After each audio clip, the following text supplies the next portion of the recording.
Film School Slacker contains adult language and themes. Listener discretion is advised.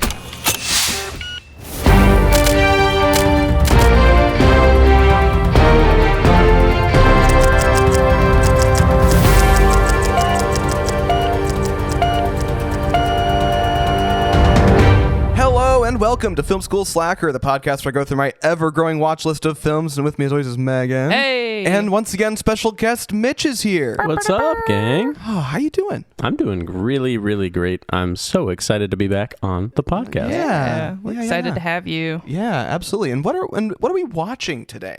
We're watching one of my favorite movies. This is a oldie but a goodie. It's got a little bit of cheesy to it, a little bit of adventure to it. This is Mysterious Island from, what was that, Megan? 1961, rated approved. Yes! 1 hour, 41 minutes long, starring Michael Craig, Joan Greenwood. Why did my brain read that wrong? Michael Callan, Gary Merrill, Herbert Lom, Beth Rogan, Percy Herbert, among others. Directed by Cy Endfield and written by John Preble, Daniel B. Ullman, Crane Wilbur, and based on the novel by Jules Verne. Yeah, and I think this definitely calls for attention to Ray Harryhausen, famed special effects, stop motion animator, who this was definitely one of his showcase films. Okay. So this is probably the reason this film is widely known as it is today. Okay. But it's definitely a showcase of his skills and imagination, which is perfect with the Jules Verne. Yeah, It's perfect. Yeah. That's perfect matchup. Exactly what you need for a Jules Verne vibe. Who was the producer? Like, what was the production company studio? Columbia produced the film, but it was IMDb. done completely in England and Europe. Okay. So there was some location shooting in Spain. Okay. Kind of like a lot of those spaghetti westerns a few years later. Got They're it. already starting to use Spain and Italy for a lot of these low budget films. Okay. So American production company working in England with mostly English actors. is my Amaranth understanding. Films, distributed by Columbia Pictures. Okay. Nice. No, this is exciting. Yeah. Is it, like sort of a 20,000 Leagues vibe? I mean, it's Jules Verne. Very much so. Okay. So in fact, the novel it's based on is a sequel to 20,000 Leagues Under the Sea. Okay. So it's even similar characters and setting. Yeah. Very fun. Right. But 20,000 Leagues is Disney, right? That was Disney, and this Yeah. was made sort of in response. Okay, Like, so it was hey, like, they made They did the fun Jules Verne a shit ton of thing. money. Do that. Yeah, totally. Hey, you made money off a Jules Verne movie? We're gonna Let's make make money off a Jules Verne Literally. movie. It's the superhero movie. Yeah, thing, it but is. It's later a on. universe. Yeah. Yeah. Excellent. Well, sweet. I don't have any preconceived notions what this is going to be. Me neither. All I know is the Jules Verne of it all. So I'm excited to just kind of watch and see what we end up with. I'm excited that this is our oldest movie to date on the podcast. Yeah. I can't believe that the next oldest one is Jaws, which is like Or Bedknobs and mid-70s. Broomsticks. Oh, Bedknobs and Broomsticks. That's where we're going to look this up. I don't know. I could Bedknobs be and wrong. Broomsticks is 71. Oh, okay. And Jaws is 75.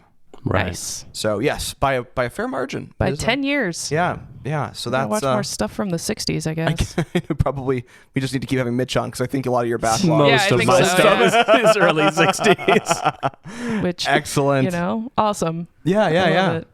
Well, sweet. With all that being said, let's go ahead and roll the tape and try out the new couch. Yeah. Ooh, Sweet. perfect. There's a new Film School Slacker couch. It's very exciting. All right, everyone, let's roll the tape. Roll it.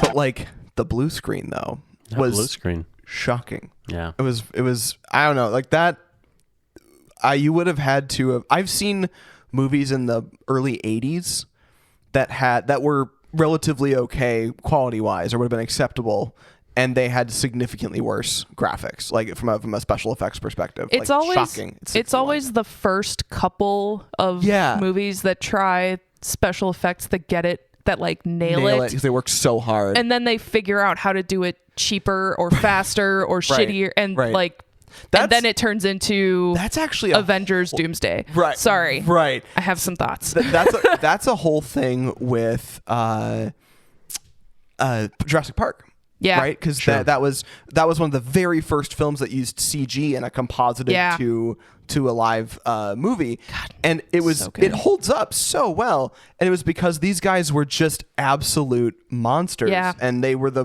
pioneers, and they were so exacting down to a science. Mm-hmm. And then, now everything's CG, and they're basically there's 15 different post houses that are willing to do this kind of VFX work, and they just farm it out to the cheapest one. Yeah. And like that is that isn't the way that it used to be. Absolutely. Yeah. Speaking of special effects titans, Yeah. and the influence that this movie has had, Ray Harryhausen, obviously groundbreaking special effects. Yeah. You see a lot of them in this movie. Yeah. I want to start this off with a quote from James Cameron. Yeah. Yeah. Okay, Titanic, Avatar. They might have heard of him. You may have heard of him. Quote, I remember when I saw Mysterious Island in the 3rd grade. I raced home and started making my own version. Unquote. Yeah. Cute. And I think it's a movie that got on TV a lot Yeah. in the 60s and 70s. I believe Yeah. it. And a lot of people watched it. Yeah. Do you know what movie it was for me? Pirates. The first Totally. Pirates of the Caribbean movie. Absolutely. Yeah. Colorful, adventurous, Perfect. full of beautiful people. People and all the outfits were perfect, and it was Yeah. all just so well put together. You want to know what mine was? I do. Shrek. Hell yeah. That was the- Somebody wants I think too that good. was. Oh, shit. I think that was the first time I went home from a movie and was like, I want to live in that world, right. because I saw it in theaters. I think that was what, 2001. Yeah. Yeah. So yeah, I would have been about 8. So about 3rd Yeah. grade.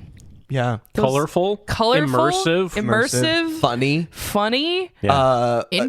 Interesting characters Yeah. had more depth than a lot of characters. Shrek does have really good world building. Shrek Yeah. fucking holds up. It does. Yeah. I haven't seen the first one in a very long time, and I'd like to. It's Have you so seen good. the musical? Yes. The musical version of The musical Shrek is genuinely a good movie. fucking Okay. delightful. Good I show. saw. Yeah. I've seen it Twice? twice. I Okay. saw it when the tour came through Okay. at the Orpheum, and then the Children's Theater did Yeah. Okay. a version. Okay. That's great. Yeah. And both times was just It's really like It's the so music fun. is good. The vibe is they use some of the score for the music. Yeah. So like they do I'm a Believer, like they do some of Yeah. that as part of it, but like there's a lot of original stuff, and the dragon has a song that's like sung off stage by like usually a super Yeah. powerhouse singer. It's so cool. It is and the dragon is usually like a big puppet. big puppet. Okay, yeah. yeah. So cool. It's great. Oh, that It's sounds awesome. It's a good thing. But yeah, so that's anyway. But Anyway, yes, Shrek. but yes. So and what was that for you, Mitch? What was the movie that you wanted Yeah. to go build? Mysterious Island. It was Mysterious Okay, Island. yeah. was that movie. Okay. So All this right. is a movie I saw at a very young age. Yeah. Definitely informed a lot of my interests. Yeah, So like definitely. Civil War history. This is true. Yeah. This is true. Like I don't know. I guess primitive technology. Yeah. Yes. Yeah. Kind and of then have like Victorian resourcefulness. Steampunk, Victorian. There's a Yeah. steampunk edge. There's Yeah. a Victorian edge to Very it. Jules Verne. It's Yeah. very Jules Verne. Yeah. That definitely like I take a lot from this, like even without realizing it. Every time I watch it, I'm like, oh yeah. It's Yeah, like, this is like, good. oh, Yeah. that's why I'm into that. That's sensible kink. Yeah. Yeah. Sensible Little king. kink. That's the not to out you as a nerd, but Please do. Yesterday, we went. Every time Mitch comes into town, we usually go visit my parents at some point, and we went to Waldman Brewing in St. Paul, which is. Okay. You haven't been there, have you? No. We should go. It's super cool. It's the oldest commercial building in St. Paul. It was built in like Oh. the early 1850s. Oh, cool. And because they turned, and it was originally a German lager house, and they turned it back into a German lager house. Sounds very St. So Paul. yeah, right. And so they were able to exempt it from all Yeah. of the planning and zoning stuff. So Right. it's super neat. These guys have great attention to detail in Mm-hmm. there. But we were sitting there in this front room in the building having our drinks and our Yeah. gigantic Bavarian pretzel and just chatting. And the one other group that was in there like got up and left, and then as soon as they left, Mitch is like, okay, hold on, and he's like, so I didn't want to nerd out while they were standing right next to us, but the people, like, he's like points out they had it was a couple of union outfits, a couple of union outfits sitting on, like, hanging up on the wall, and it was, and you noticed that it was the correct. insignia on the hat was the regiment that, like, was raised in that neighborhood during the Civil War in St. Paul, and like, they had their, like, unit, like, photo hanging on the wall. It was so cool. They had, like, not only was there, like, Civil War stuff in there, it was all accurate to Minnesota. Oh, that's like the cool. specific town it was standing. Minnesota was They one just of did so the much first research. northern states to, like, volunteer. Yeah. Upper Midwest went hard in the Civil War. Yeah. We and because we've got, I mean, you know this, we've got that the Confederate flag from, I think, West Virginia. I think it's Virginia. Oh, Virginia. Yeah. Where's it at? Like in the Capitol? Yeah, we have it in the Capitol. We captured it every year. They ask for it back, and every year we're we like, say no. Suck on that. Yeah, and we captured it. I can't. It's ours. It's ours. Fuck you. Oh, that's great. I would love to see that sometime. I can't remember if it was Jesse Ventura, some kind of out of pocket Minnesotan politician was just like, we won. Why would we give it back? Absolutely. it was pretty funny. But yeah, that's like a long standing thing. Yeah, We just kept this. We've won this flag, and we just kept it the whole time. Anyway, this movie though, it's incredibly, I could see this, like, watching it at a young age and being just absolutely pulled in. Oh yeah. I was pulled in, and I'm not young anymore. Right. Well, I'm young in relative terms, but anyway. Same, yeah. But, like, I totally, like, it's so evocative and so imaginative, and it really, like, you definitely called out its cheesiness, but I didn't think it was as cheesy as I thought it was going to be. Honestly, I thought the dialogue was way more cheesy than, like, the effects or the plot Agreed. or anything. I was the like, writing, like, the dialogue itself might have been the weakest point, and it wasn't even that bad. You know? Yeah, it wasn't that bad. It was. Yeah, I think if you buy into the world that they set up for you, it's fun. It's fun. It's so fun. And I think this informs a whole lot of the people that ended up seeing this at a young age. Other than James Cameron, these are a few directors that have mentioned this movie. Yeah. Okay. Steven Spielberg, Peter Jackson, Tim Burton, Guillermo del Toro, George Lucas, John Lasseter, J.J. Abrams, Wes Anderson. Oh my God. I could see that. So, you know, it's just... You might have heard a few of them. Yeah, a couple people. Wes Anderson needs to do more giant animals in his He sure movies. does. I think so. I think that's where Asteroid City went wrong. Oh, dude, that's a whole nother tangent. I actually haven't seen it. I haven't either, but I heard it wasn't that good. Oh. Yeah. It could be made good. That's all I'm going to say. I understand. Give me a big pair of scissors. I'm putting this can on make your that movie into a request great right film. now. Oh, I see. Okay. I can make it a really good film. Okay. But yeah, this is a movie that probably did moderately well in theaters on a low budget. Yeah. Went on TV in syndication, and more people saw it on TV than ever saw it in theaters. Sure. Yeah. 100%. And it had some sort of impact that I don't think has been fully realized. I think you might be right. Maybe until this podcast. Oh, we're about to uncover this sleeper. Yeah. I don't know. Like, I will watch it again. You know what I mean? Like, it's a movie that I'm like, it's, I think it'll be like a I just kind of want to have something on, and it was. It charmed the pants out of me. I don't know why, and like everyone else in the movie too. No one had pants on at the end. You're right. They all had jorts. They all had their little goat skin short shorts.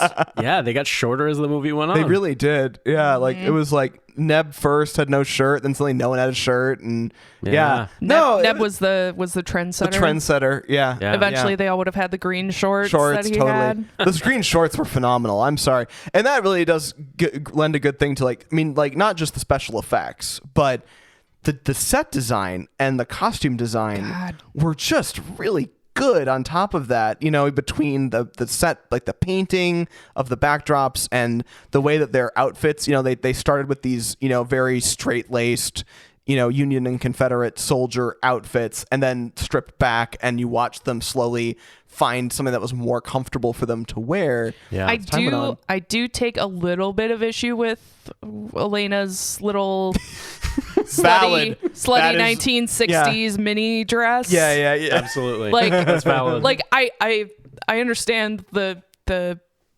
probably the practical reasons Sure. for her doing that, but like Yeah. it would not have looked like it.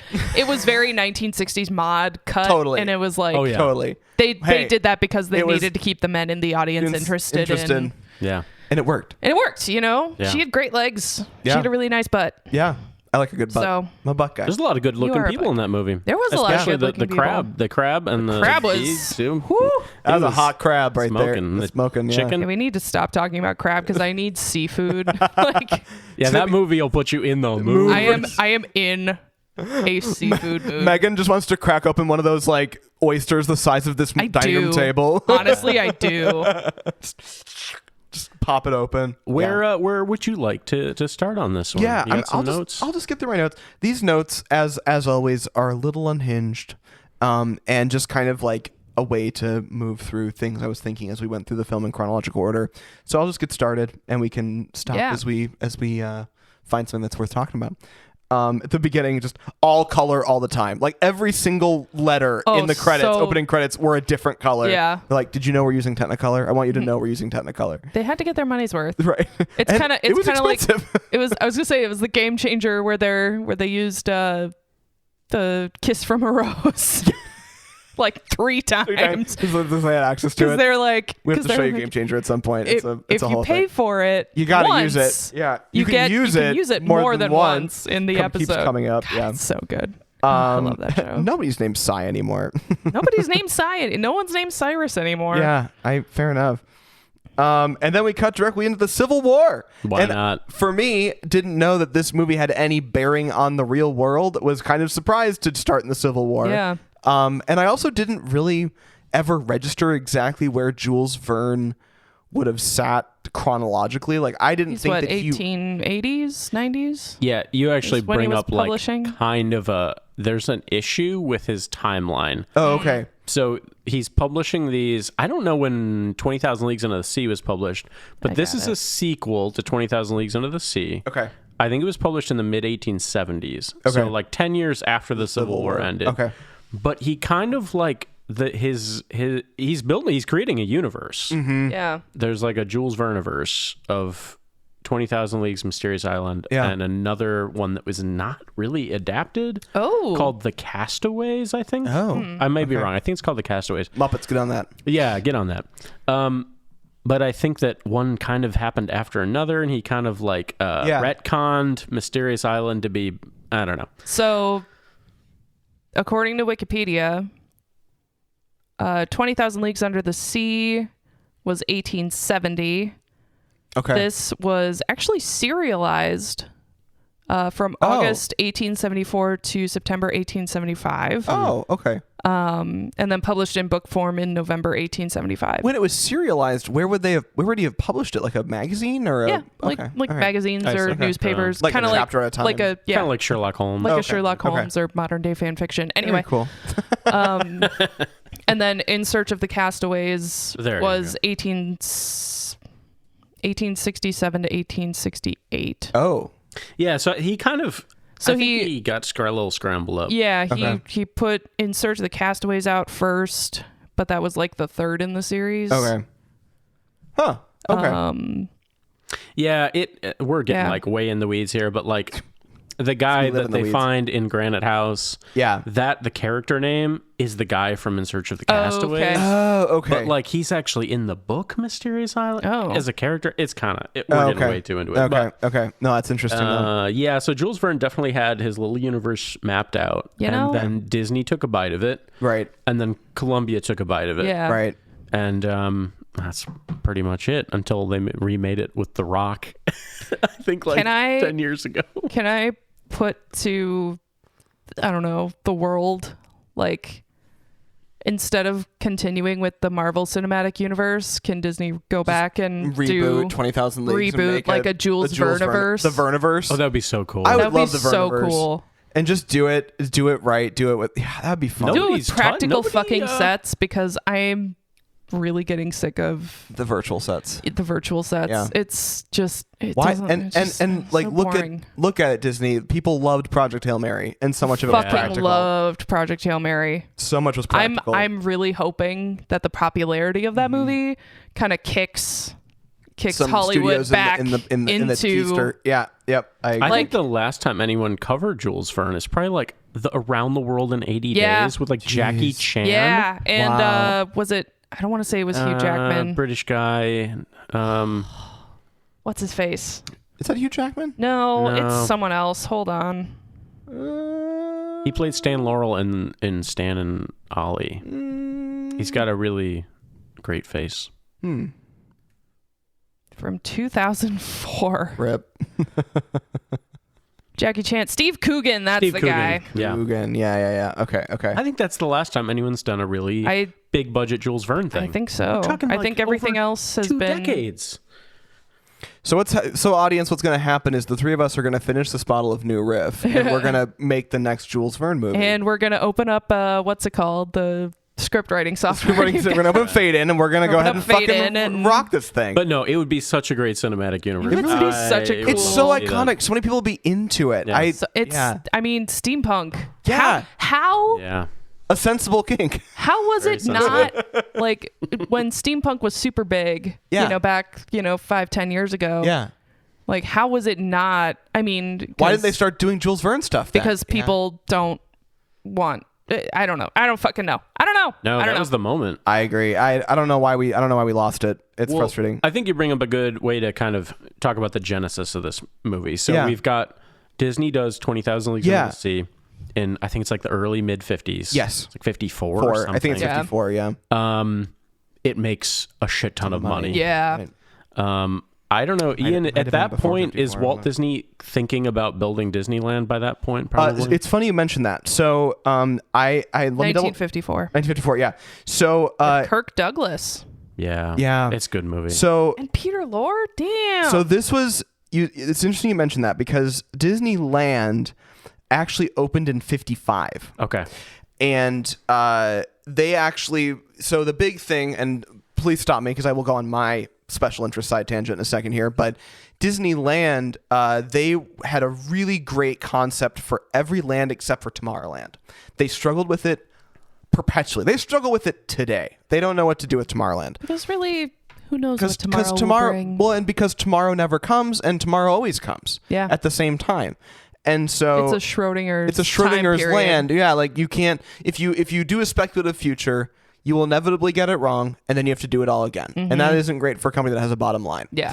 And so they were trying to figure out what to do with Tomorrowland, and one of the very first things they did when Disneyland first opened was they put a 20,000 Leagues Under the Sea attraction, Right. like walkthrough attraction in Tomorrowland, and you could actually tour the Nautilus. And they Okay. actually brought in a lot of the original set from the Nautilus Oh, that's and cool. put it in the Disneyland Tomorrowland, one of the show buildings. Yeah. And it was there for a while because they didn't know what to put there. Yeah. And so because it had just come out the year prior, they had all the pieces still and it was still in the public conscience. It Yeah. was super popular.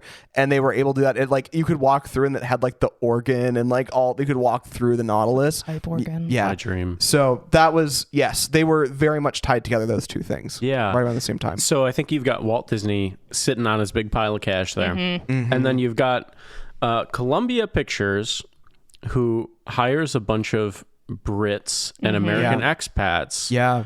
to Yeah, get the 'cause- rights to this film, 'cause to this book, and make a film out of it. The director, I read in the trivia, Yeah. the director was exiled from the United States. Communist? I think so, yeah. Okay. Yeah, who did not name names, I will say. Yeah. Good for him. And every movie he released over here had to be under a pseudonym or a friend's name. This was the first one that he Under his actually name. put under his name after his exile, Wow. Yeah. Okay. No, Okay. that's really which interesting. is insane. Alan Smithy situation. Yeah. So they get Interesting. the rights. Well, I Okay. don't know if they even needed rights. It might have been public domain By that point. But they arranged to Not adapt. quite. Not quite, because It was that like would have been 90. 1870s to 1960. 60s. Oh yeah, it was it's not like 100 90. years. It wasn't 100 years. Yeah. So clearly, whatever the agreement that the Verne estate had with Disney was not exclusive. Yeah. Right. Yeah. So interesting. Columbia gets the rights to Yeah. distribute this film. Or maybe Okay. it was just this one work that you can Right. adapt, and then Right. Exactly. rest It's not of it is- exclusive to the rest It of was- the universe. Yeah. I guess it was kind of a different world back then. yeah, True. This that's is true. I am curious if Disney ever thought about making a sequel. Right. It'd Yeah. be interesting to know. Yeah. I don't know why they wouldn't, Now that all they make having is made sequels. so much money. Yeah, it's hard to imagine They've been now. trying Right. to keep up ever since. Yeah, I guess. Right. No, it's super interesting. I mean, like Disney, even from the beginning, like, you know, they were redoing fairy tales. They were doing like that's their thing, and like had a lot of success with 20,000 Leagues. And then, you know, a competing production company comes out and distributes something that's really good quality, incredible everything, and it's like a sequel to their fucking movie. Yeah. Like it's so weird. Yeah. that even happened. It is crazy. Yeah. And that they're both good in their own way. right is Yeah. interesting. Right. So Maybe we should do more of that. Maybe we should do Yeah. more of like other companies going and creating sequels of something. Maybe. Yeah, that's super interesting. So at any rate, they make this film. They get Yeah. a screenplay that's obviously serviceable. Yep. Serviceable is the way to describe the screenplay. And they get a cast of, it seems like mostly British actors. Yeah. Okay. And they make Mysterious Island Yeah. on location in Spain, right, Megan? Spain. Yeah. And on in studio time in Yeah. Shepperton, England. Yeah. It's a really interesting Yeah. movie. Yeah. With interesting technology. Yeah. And I think we mentioned before, but obviously this becomes a vehicle for Ray Harryhausen. Right. And Yeah. his special effects. Yeah. Now, I'm not sure at what point this happens during production. I would assume that's a post-production thing. He must have had concepts of what Right. these creatures would They look had like. to. They had to shoot stuff. I mean, like especially like with the bird. I think the bird is the biggest one for me, where they would have had to have known what they were doing before they went to start doing principal photography. Well, and in the trivia, the bird was part of the original script, and the original script focused kind of more on like prehistoric creatures. right. So the bird, I think, was probably like top of mind. Like, Right. we know we're exactly. going to use it's the an bird. It's going to be an iconic thing Yeah. for the source material. Yeah, but Although that bird ended up kind of looking really doofy. it did. It was such a doofy sad bird. boy, Jimothy the bird. Jimothy. Yeah. But yeah, no, agreed. But I think that they would have. I mean, just the level of they were doing a lot of cutting back and forth between. I mean, like. You know, they had these big set pieces like for the crab where it was Right, holding you on to the see a guy. claw. Right, you would Yeah. see Yeah. the bird. You know, like he's on the back of the bird in a scale stop motion shot. Like they would have needed to have known a lot of that ahead of time. Oh, yeah. to do that. Yeah. 100%. No, you bring up a great point. Yeah. Yeah, they must have at least had some really detailed concept models Yeah. and stuff from Yeah. Harryhausen. Yeah. So I had the chance to interview Michael Craig, who stars as Captain Harding in this movie. Yeah. At the time of this recording, he is still alive. He is, what was it, Megan? 97. That's He was born in incredible. What a 1929. Last living cast Last member? living cast member of this movie at age 97. God bless him. when was this? You were able to do that? I had the opportunity to interview him probably 4 years ago. Okay. Through A sprightly 91. A Sprightly 91 through the courtesy of his daughter, Jessica Gregson, who's an Okay. incredible author. And I contacted her through Twitter, and she got me hooked up with her dad. And Wow. I got to interview him, which was super cool for me. Since we're talking about this combination of post-production, pre-production, he had a really great quote about the crab sequence. Yeah. Michael Craig says, quote, "I fought the crab. Well, I just rolled about on the beach and stabbed the air with my wooden spear for about half an hour, to the amazement of the Spanish onlookers who thought, that poor bugger down there dressed in the funny suit has gone mad." Right, because I bet a lot of the crew was Spanish locals that they hired. Totally. And that was a great. follow-up I had asked him was, Love that. he had never worked with that kind of special effects Right. before. Right. Who These has? are the first actors that are being told, okay, look, trust me, there's going to be a giant monster It's going to look here. really cool. Yeah, Right. just lift your spear, poke right in the air, and it'll look great. Trust me. Incredible. And I can't imagine the level of trust. It's not like you can be like, oh, it looked just like King Kong. It'll be fine. There was nothing to There's reference. nothing to reference. Right, yeah. The fact that they did as well as they did is shocking to me. Yeah. Like, honestly, So the good. worst acting to me was the shaking camera and them going, "Wah!" like, and launching And themselves. everyone throwing, very obviously that was throwing yes, themselves around. Exactly. That was the only one that I really thought wasn't plausible. Yeah. The rest of them, they all acted with the correct eye line. They- I have seen, again, modern passable special effects where people have worse eye lines. Yeah, It's absolutely. crazy. And you think about somebody like Peter Jackson, who's done a ton with incredible special So effects good. you don't even think about. Like the big one was, I don't know if you ever followed with The Hobbit. They couldn't do the special effects they had done with the Lord of the Rings, Right. Because they were using 3D cameras. Oh, so they had two yeah. lenses, and those forced perspective effects wouldn't work anymore. Right. And they actually had those initial scenes in Hobbiton with the inside of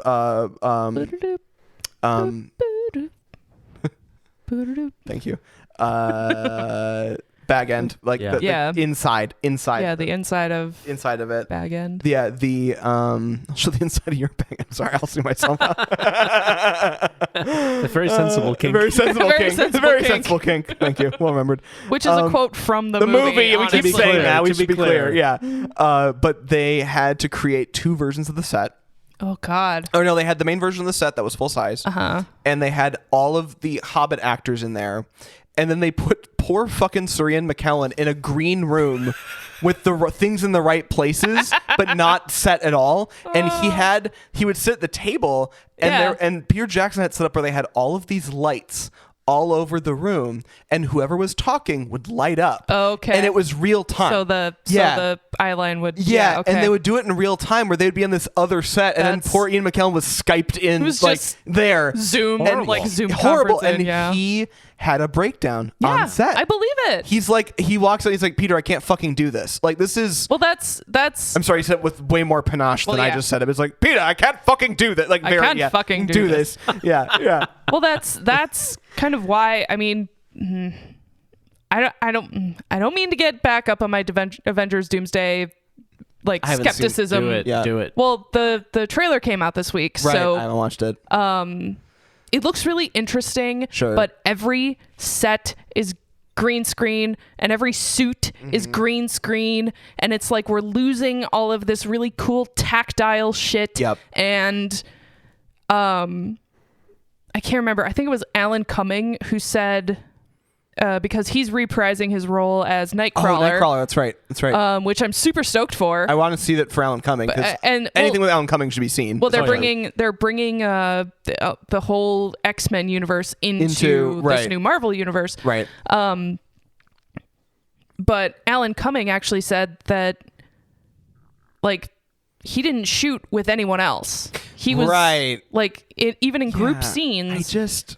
They're filming each person individually. And I understand. I sort of understand the reason, because Tom Holland can't keep a secret to save his goddamn life. I love him. He's cute and adorable, but also, like, they're trying to protect the plot from being leaked, but also, like, what do you lose when actors aren't allowed to play off of each other? It's hard to quantify. It's so hard to quantify. I think this movie is going to either be really good or really awful. Yeah.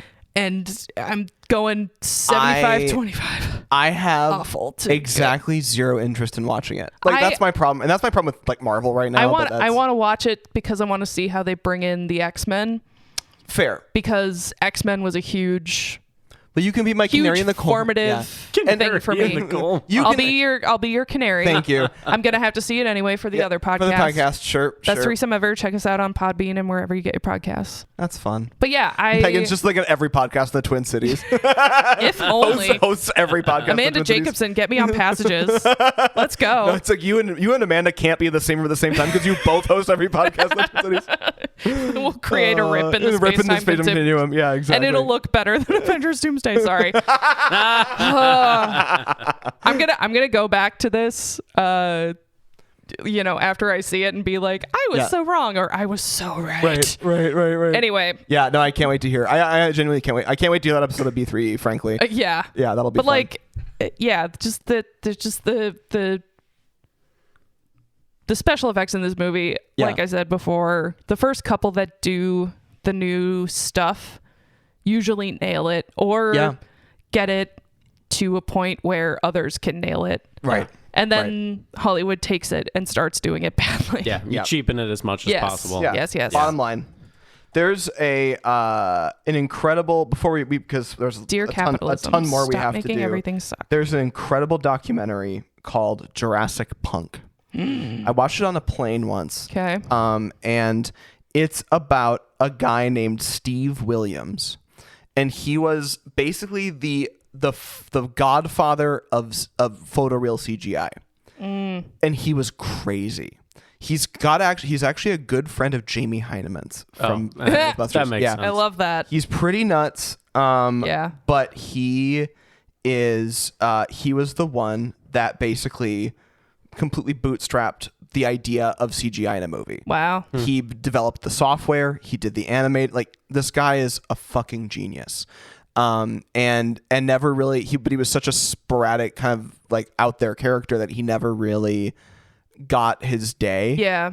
After Jurassic Park. I think he did some work, but like it's been a while since I've seen it, but he never really lived up to his full potential just because of, and I think he's still alive. I'm not positive. But he definitely had substance abuse problems. I think some mental health issues, and so But super fascinating. A great thing to see. But anyway, moving on to my notes because I keep forgetting that we have notes. So actually, I want to take back the Shrek. Oh, is it a different movie? Jurassic Park. Fair enough. I saw that. Yeah. And I was thinking about this recently. She's a dinosaur kid. I was a dinosaur kid. Yeah. Because of Jurassic Park.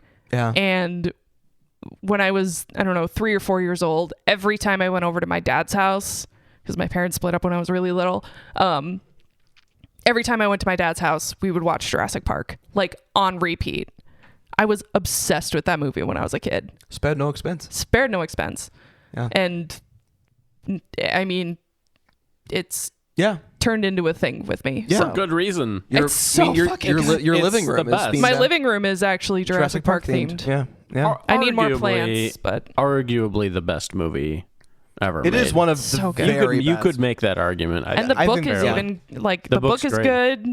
Yeah. It's so good. Yeah, Michael Crichton and Andy Weir, I feel like, are like, if you want to make a good movie, take it from one of those guys. They seem to have something put together. I'm surprised more Michael Crichton books haven't turned into movies. Yeah, he wrote some great books. He's written Westworld became the series too after the Westworld. movie. And then he did ER. ER was his. Yeah, ER. Because he went to med school. Yeah. But well, this is a movie that, like Jurassic Park, takes place on an island. It does. Where social order sort of breaks down. And prehistoric giant animals start attacking people. Yeah. So I think there's something there for sure. Yeah, absolutely. Pouring out for Sam Neill, y'all.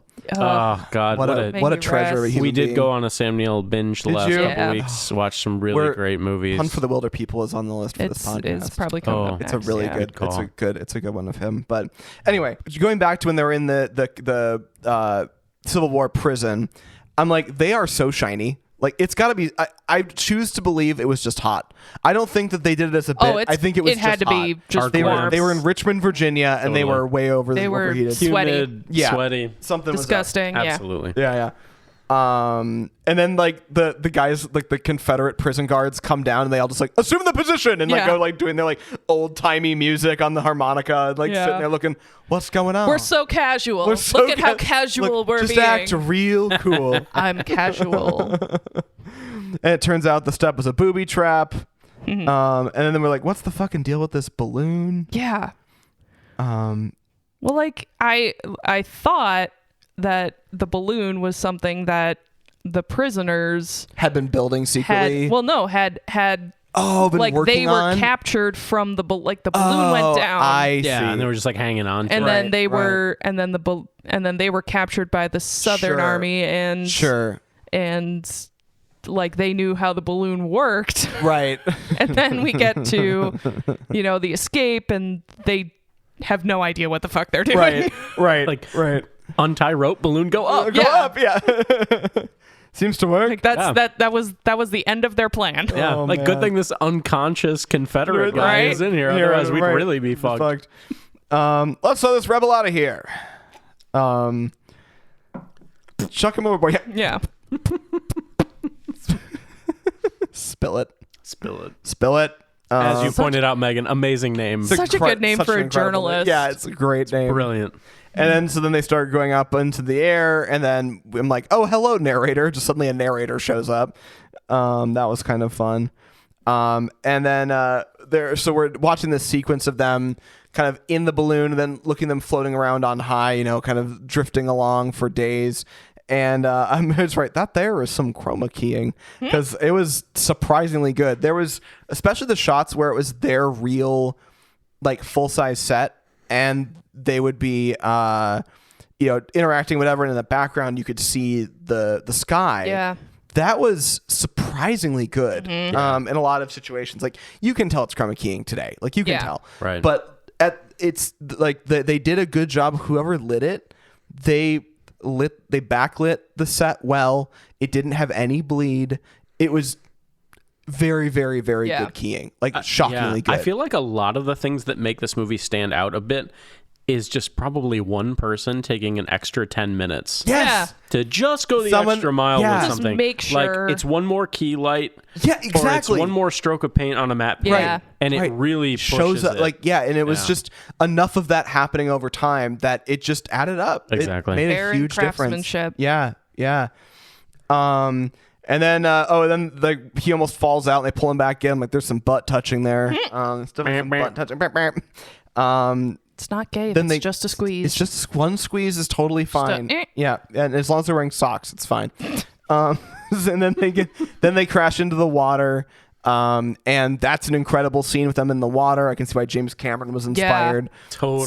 Super good tank scene. Amazing work from And that's the well actors. lit too. Yeah. Totally. It Because feels there's some like turbulent kind of crappy and dark. day for night stuff earlier. Definitely. But then you get to that and it's like, Yeah, it's oh, like, this oh, is okay. like And the they must have ocean. shot it inside. They must have shot it inside on that water tank. Must have been. Yeah, because it looked really good. And the water was turbulent and it was really sketchy and super good. Very and then that brings us to the single worst piece of green screen on the entire thing, which is the birds. Yeah. Those birds Yeah. flying across, they look like just like weird ripples in the sky. So I would love to compare this to Hitchcock's The Birds because I know they did a really similar effect where they would Add birds composite in birds in the foreground. Okay. What year is the birds? I gotta. It's very close. It's gotta in be time. around the It's right same around the time, same yeah. time, and I'm not sure what optical 63. effect they used. Okay. But it's slightly better than this. Yeah. Yes, I would but it's agree. still not great. Like you can kind of see through them. Yeah. Yeah, bit. a little bit. But this, they just looked like shimmers. Like it was. Yeah. That was definitely the shot where I was like, "Ooh, is there a way you could have just skipped that?" Like I don't know if you needed to do that. Was that Yeah. like a It was like, "Welcome to Jurassic Park," and then on a recorder kind of energy, like it was like, yeah, or like a Wasn't drunk quite guy right. singing it? Right. Yeah. That was the only time I really had a question about it. Like the rest of it, there was never a problem. But like Jurassic Park, you get an introduction to this island. Yep. yeah, That's obviously way overblown they're- and dramatic. Right. Matte paintings of huge, 100%. absurd volcanoes. And Yeah. their intuition for that was correct. Like Yeah. just this like crazy like huge ferns and like definitely a thing for sure. Oysters, gentlemen. These gigantic fucking Oysters the size of violins. It's just incredible. So funny. Wasn't capable of lighting a fire even I had matches. Me. Some of these lines are incredible. Oh, that's great. We also pointed out really early on that our Confederate friend had a Schrodinger's accent. It was impossible. It was different in every scene. Right, to the point that Megan had to start Googling it, and you found that he's actually from the UK. He's from the UK, Yeah. but his accent came off as like Scottish, but also like a little bit Australian at times. Oh, it was Australian like more than it should have been. like- Right? throw it on the barbie. Like, no. It felt like a British person trying to do like a Southern American accent. Yeah. It was almost offensive, and I'm a Yank, so like I don't know, man. Like I don't know. A lot of these scenes felt like oil paintings. Like there was a lot of, and like some of them kind of were, you know, but like there was these beautiful scenes where they'd be like a small element in the foreground, and they were part of this. These composites became these multifaceted, multi-layer, incredible scenes that made you feel like you were looking at really just a piece of art that you could be sitting in a museum and looking at. Yeah, I think the one we were talking about in particular was where they're crossing that log across the waterfall, like chasm. Exactly. And it's almost, dare I say it, like a Disney-esque matte painting where there's obviously multiple layers of matte painting, and then they're composited in there, and it's serving Jungle Book. Jungle Book. Yeah, Tarzan. And then, you both also pointed out that there's a waterfall, maybe animation. We don't know. We don't know what that was. It was. It was definitely. I would be willing. Motion to it. Yeah, so. it had motion in it, but it didn't look like it was running water. Yeah, it looked like they had stuck maybe the idea of running water and had like composited it behind. I was gonna say, or maybe mat. like lit behind the mat. Maybe. Yeah. Something was weird there. Like if I had to guess, you know, if I was to try to replicate that, maybe you leave part of that transparent, and then behind that last matte painting, you have some like tin foil on a motor that's like flapping that's around. Kind of what it if like. I was doing it with my current sensibilities, I would have rotoscoped that component, made it slightly more transparent, and taken just a modern waterfall and just kind of like stuck it behind it. Yeah. Just so to give it that kind of just a little bit more movement. It's funny you mentioned that. So in the, I'm going to do a Disney tangent. Do it. At the Pandora World in Disney, in Animal Kingdom. Yeah, they do a bit. Do you know what I'm going to talk about? Okay. So they've got these waterfalls that are going up these floating mountains. And most of them are actually real waterfalls, like way up in these set pieces. You can look up and see these waterfalls.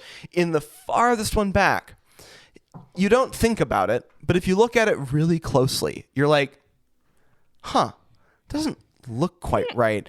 And it's because if they used water that far back, it would have broken the illusion, because you would have noticed it would have looked like a fountain way up high.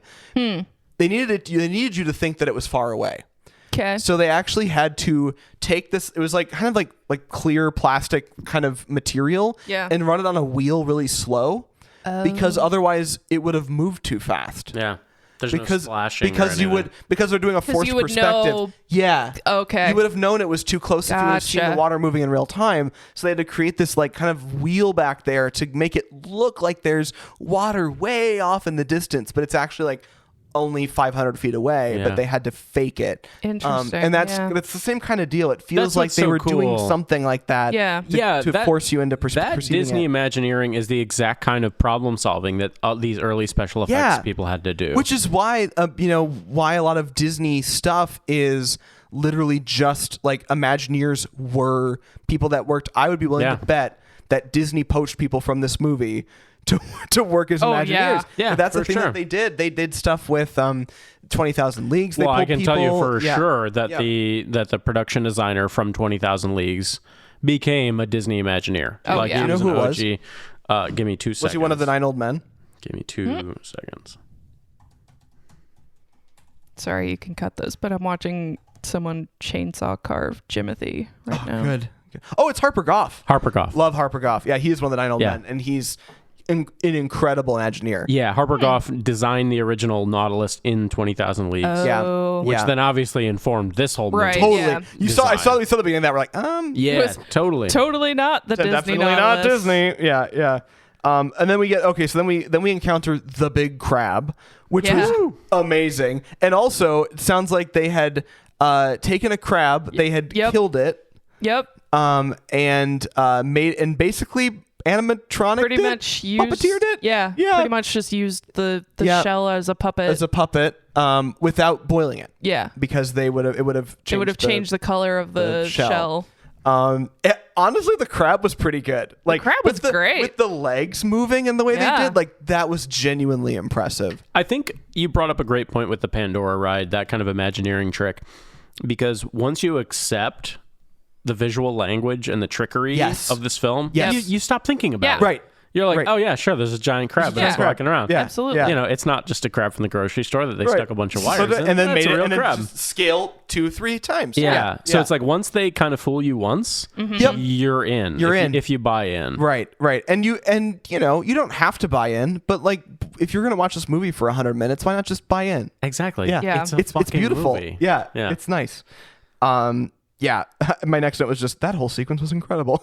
Yeah. And I would love to mention this here about, again, the influences that this movie has had, consciously or unconsciously. Sure. Attack of the Clones, Star Wars Attack Yeah. of the Clones. There's a scene in the arena where they're fighting these giant creatures, and there's almost a couple shots that line up perfectly when Obi-Wan Kenobi is fighting us with a spear, this giant, like crab kind of monster, giant mantis guy. Yeah. Right. And there's no doubt George Lucas got Oh inspired yeah. from this. I have no doubt. Or his 100%. storyboard artist at the very least. Yeah. Right. But Yeah, I mean, and George Lucas, I mean, like, it wouldn't shock me if the really good scene wasn't in even his. yeah. Like, there's a lot of things I like about George Lucas, but I don't find him to be and I'm going to get flayed alive for this. He's not an incredible filmmaker. Like, in some ways. You know what I mean? Like, a lot of his really good stuff, like, was, like, he's not a good writer. No. You know? Not a good dialogue Not writer. a good dialogue writer. I think he's a guy, I think he's a visionary. Yes. But I also think that in the he's nuts a world builder. he's a world builder, and I bet when it comes to the nuts and bolts Yeah. of a movie, he can surround himself with good people, Yeah. and that is kind of his thing. Genuinely, that is kind of always been my belief system about him. Yeah. Well, Yeah. especially with Star Wars, you know, he was really trying to condense a lot of different genres into a single Yeah. movie. Yeah.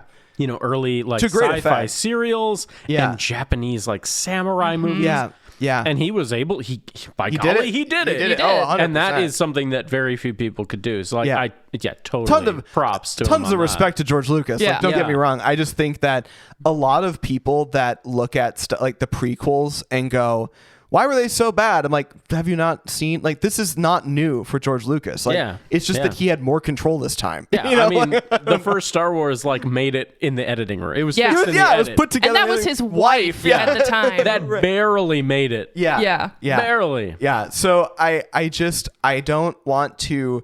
None of my gentle ribbing is to poke fun at George Lucas, but it is for people to understand, like, don't overblow what's here. You Yeah. know, like, Right. he's done a lot of amazing things, but like the best scripts have not been written by George Right. Lucas. Yeah. Ryan And Johnson. yeah. Yeah, No kidding. Yeah. I love that movie. But yeah, I mean, Rogue One and no doubt. episode is that The Last Jedi? Episode 8? No, Skywalker, Rise of Skywalker. Rise of Skywalker is 9. Last Jedi is 8. Yeah. Last it was Jedi. 8. Yeah. Last Yeah. Jedi. The Ryan Johnson directed one. Yeah. Is my favorite of the Didn't sequels. he do this? Didn't he do Rise of Skywalker too? No. And it was back to JJ. Back to J.J. Abrams. Oh, got it. Yeah. Another Ray Harryhausen acolyte, by the way. So there George we are Lucas? again. J.J. Abrams. Oh, yeah. Yeah. I believe it. Yeah.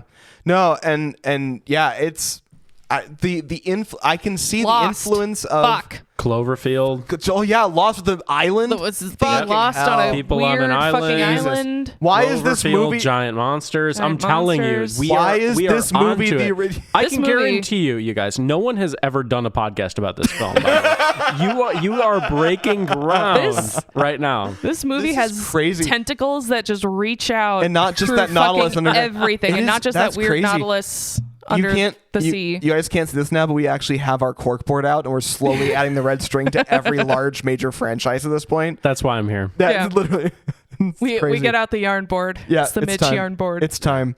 I love at the end they eat the crab and they break into song. Yeah. That's a great bit. Okay, but how did they crack the crab shell? Like, that's my Carefully, big question. With spears and a lot of time With and like, patience. did they jump up and down on it? Because Right. it must be. I Right. don't know. Right. No, I just recently went to Captain Crab over in Brooklyn Park, Oh. and for Saber's birthday. Sure. And yeah, just like we had seafood boil, Right, and it was yeah. so good. Nice. And now I want it again. I'm sorry. So many shrimps. Shrimps. Look, I brought shrimps. But wait, there's shrimps. The shrimps. Agador. Yes, let's climb the volcano. That's a great idea. Yeah. We're gonna try and catch some goats. And just funny. We'll see you later.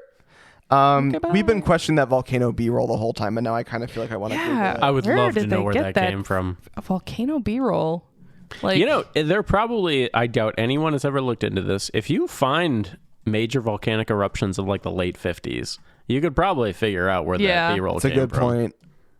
I mean, I'm gonna guess Volcano State Park on Hilo, Hawaii. Yeah, some of that like lava footage was pretty. Yeah. I don't know. No one seems to have it. That's frustrating.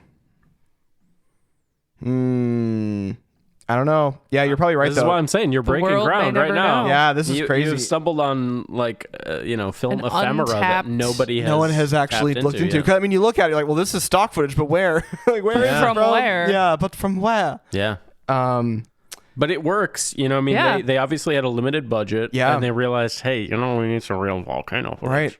Right. But then they've also got some great miniature volcanoes. stuff. Yeah. Well, it's to tap into Peter Jackson again. It's a bigature Yeah. because there is a behind the scenes photo I've seen that shows like a props man with that volcano set, and it's huge. I mean, it's like 10 feet tall. Yeah, I Jesus. believe it. Wow. And I assume that some of the other set pieces were probably scaled similarly. Yeah. There were some, and they're uncredited. There were some great prop makers and set Yeah. builders that worked on this. It's a crime because some of these people are just absolutely unreal quality. Right. There's ladies. And then the women wash up on shore. They had to like, you know, like sink this merchant vessel because there weren't too many men along at once. Then it'd be gay. Yeah. Right. The Hays Code. Damn it. Meryl Streep can do anything. She did have kind She of a had Meryl very Streep like a energy. very. I just want to do this movie again with Meryl Streep. We'll get to it. Let's get Meryl on the phone. Yeah, we should recast this at the end. I know that was like on the That'd be a lot list. of Yeah, fun. Oh, like that'd shit. be really fun. Oh, okay. Yeah. No, I want to make this movie now. It's the thing. I love that they're like, and they look. It's just a normal ass lizard, just like a normal sized lizard. That was my favorite thing. He like gasps and brandishes his but weapon. it's just like at a regular lizard. a The regular- giant crab didn't freak him out. No, But it's like a this but this small normal lizard. sized lizard. Absolutely terrifying. Okay, but lizards do freak me out in general. It's the feet. Spindly little legs. I can't do the feet. yeah. I'm more of a snake person than a lizard person. Understandable. Snakes are cool. Sure. But lizards have those skittery little feet that just Ooh, skittery. That's they're Skittery. skittery. Interesting. They're just skittery I know little feet that just exactly what you mean. My dad once got into a staring contest with a bearded dragon at his old job. Was he stranded on a mysterious He was. island? Yeah, or he something? was actually. Yeah, it was. Knowing Greg, I'm not surprised. Not surprised. Yeah, he's just running around in his green shorts. Yeah. He would. He would. He would. He would have probably befriended the giant crab, though. Let's be honest. Yeah, he would He's have. like, yeah, this is my friend. This crab's like running around. This is Steven the crab. This is Just Steven the clack, clack, crab. clack, clack, clack. I love they created an elevator to get to Granite House. That's pretty fun. That's amazing. It's a good time. I don't think that was actually granite, but that's fine. They can call it whatever they want. Yeah, this is sure. Big hard rock. I love that they're like there's women here now. They can cut our hair. It's like they don't. But these high society ladies, they don't know how to cut. They don't know how to cut hair. They're random people. Oh, and I did write down the quote because we've been saying it the whole time. Yeah. He had a kink and a very sensible kink, and I'm like, I don't think that's what you think it means. But maybe it is. Yeah. What And is- this is referring to Captain Nemo's Nemo. opinion about violence and war, Right. which kind of brings up an interesting subject. It does. It does. So, for those of you that are unacquainted, the character of Captain Nemo, and this starts back in Jules Verne's novels, is sort of a violent pacifist. Yeah. Where he will intentionally kill people that make war. So, like, Right. primarily sinking warships and things like that. Yeah. right. All through 20,000 Leagues Into the Sea and things like that. And in this movie, they pick right back up where they left off. And sure enough, there's some soldiers here, and he's going to rag on them because they're soldiers and they kill people. right. Um, But they've proven themselves useful. yes, but they're useful because they can help him save his Yeah. gigantic collection collection of of Giant that they've been animals. killing this giant whole time. animals. Which and he the reason he's making the animals huge is because he wants to end war or wants to end famine, right? Which will end war. And I don't think no, I was thinking the same thing because those animals actually will need more. Yeah. Material. If well, it doesn't he was change like, resource shortages, yeah. And he was like, wheat that grows 40 feet high. Like that's the not height of a tree. It's not going to solve anything. That's gonna kill. But it does. But it does have great Jules Verne sensibilities. It does. So I'll take it. You know what I mean? Like, and it's worth noting here that is not in the book. Like they made this shit up. Okay. Which is really interesting because I'd like to know, like, where did this come from? Yeah. Right. They thought, okay, because in the book, I think Captain Nemo is just, it's the same Captain Nemo. It's like, I hate war, blah, blah, blah. It's like, okay, got it. Yeah. But they gave him, like, extra motivation. That's very interesting. Which I thought maybe they were trying to extend the Disney. Well, and they're probably Captain like, Nemo, you know? Right. How do we justify the fact that he's here other than he's just hanging out on the beach? Yeah. Well, they're also probably like, we need to find a fucking reason to have all these cool ass giant animals. That too. Right. That too. And it is a cool reason. It is. It's interesting. Especially for the time. And we talked a little bit about this. So we've got Cy Enfield, the director, is blacklisted during the Red Scare, goes to England, makes some movies. And then this movie has a very like pacifist streak very in it. Anti-war. Very anti-war. Very much so. Yeah. And this is, 1961, Yeah. right? Yeah. So, we're pre-Vietnam, but they almost feel ahead of the curve on the pacifism streak because they push it hard in the screenplay. They do. Yeah. I always found that really interesting. Agreed. Very much so. And then there's like after that like sequence when they're talking to Captain Nemo, there's just like this awkward fade to black. Yeah. And every time there's an awkward fade to black in this podcast, Megan knows I like to call them out. Yeah. Because as an editor, I find them distasteful. Oh, you got to. Yeah. I just don't like them. It was really the only one. Like the editing in this movie was actually pretty good generally. I didn't notice it until that one. Agreed. Because it was just like that sentence felt like not the end of the scene. And it was like, oh, we're good. Yeah, it's like, scene's ending. Yeah. So a very sensible kink. Yeah, very sensible kink. And it's sort of interesting too if you read into the characters. They don't really explore this, but you've got 3 Union soldiers here, right? One of whom is black. Yeah. I will add. Yeah. And let me also add, I love that they never call attention to him. They never do in any way. Never once. Never. He is treated exactly the same as any I other saw character. him on screen. I was like, this is 1961. Yeah. It's about the Civil War. Okay. Yeah. Just kind of bracing myself for whatever was coming next, and it never came. I think part of that is probably because it was a British adaptation. You're probably right. Yeah. And they were behind in a lot of other things, like as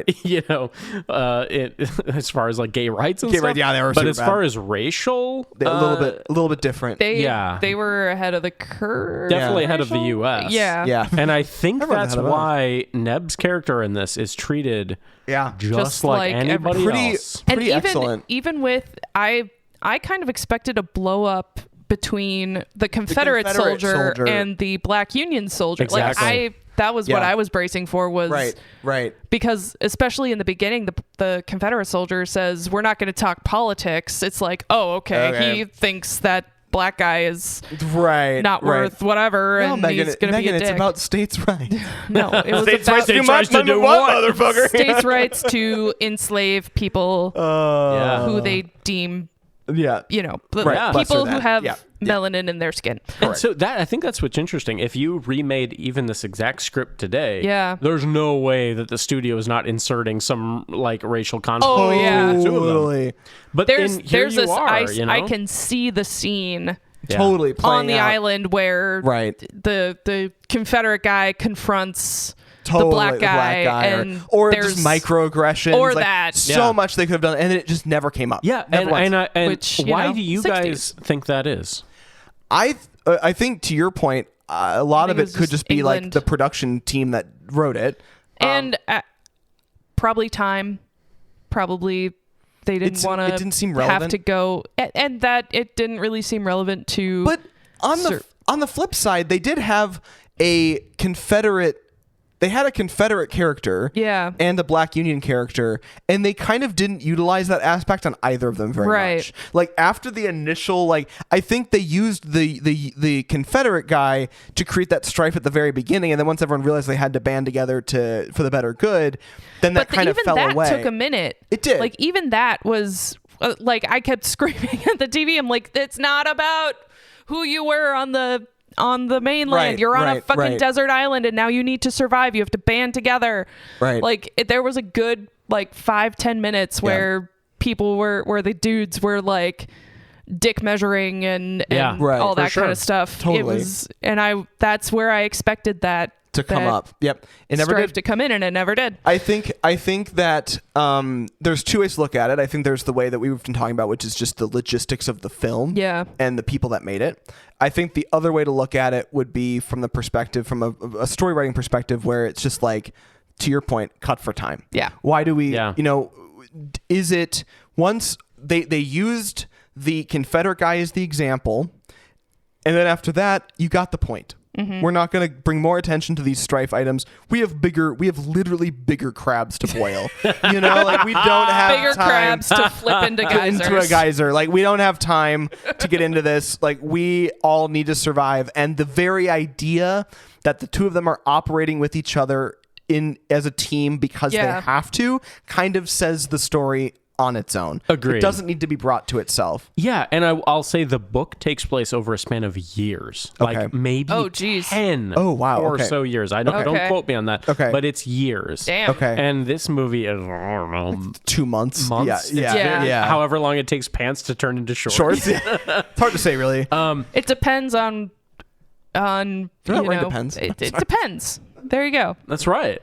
Ask the president. What? That's right. For real.